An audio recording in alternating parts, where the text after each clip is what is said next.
কাতার আমিরের বিশেষ air ambulance London থেকে মঙ্গলবার দেশে ফিরবেন বিএনপি চেয়ারপারসন বেগম খালেদা জিয়া। চেয়ারপারসনের গুলশান কার্যালয়ে এক সংবাদ সম্মেলনে বিএনপি মহাসচিব মির্জা ফখরুল ইসলাম আলমগীর সাংবাদিকদের একথা জানান। বেগম জিয়ার সঙ্গে তার দুই পুত্রবধূ ডাক্তার জোবাইদা রহমান ও শর্মিলা রহমানও আসবেন।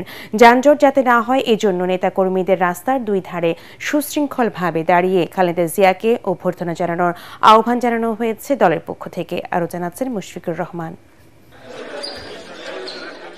4 মাস পর লন্ডন থেকে দেশে ফিরছেন বিএনপি চেয়ারপারসন বেগম খালেদা জিয়া। সাথে আসছেন তার দুই পুত্রবধূ জোবাইদা রহমান এবং সৈয়দা শর্মিলা রহমান।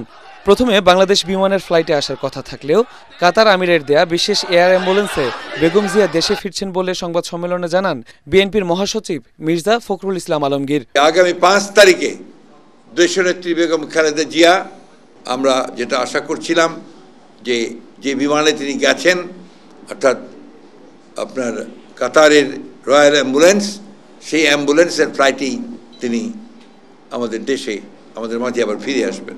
এ সময় যানজটের বিষয়টি মাথায় রেখে রাস্তার দুই পাশে সুশৃঙ্খলভাবে দাঁড়িয়ে বেগম জিয়াকে অভ্যর্থনা জানাতে দলের নেতাকর্মীদের আহ্বান জানান বিএনপি মহাসচিব। আমাদের দলীয় নেতাকর্মীদের কাছে আমাদের আবেদন থাকবে যে তারা অত্যন্ত শৃঙ্খলা সহকারে রাস্তার দুই ধারে কোনো যানজট সৃষ্টি না করে তারা তাদের নেত্রীকে, এই মহান নেত্রীকে তারা অভ্যর্থনা জানাবেন। আমরা যেটা সাজেস্ট করেছি যে এক হাতে জাতীয় পতাকা, আরেক হাতে দলীয় পতাকা দিয়ে আমরা তাকে অভ্যর্থনা জানাবো। গত 8 জানুয়ারি উন্নত চিকিৎসার জন্য কাতারের আমিরের পাঠানো বিশেষ এয়ার অ্যাম্বুলেন্সে লন্ডন যান তিনি। সেখানে পৌঁছেই লন্ডন ক্লিনিকে ভর্তি হন খালেদা জিয়া।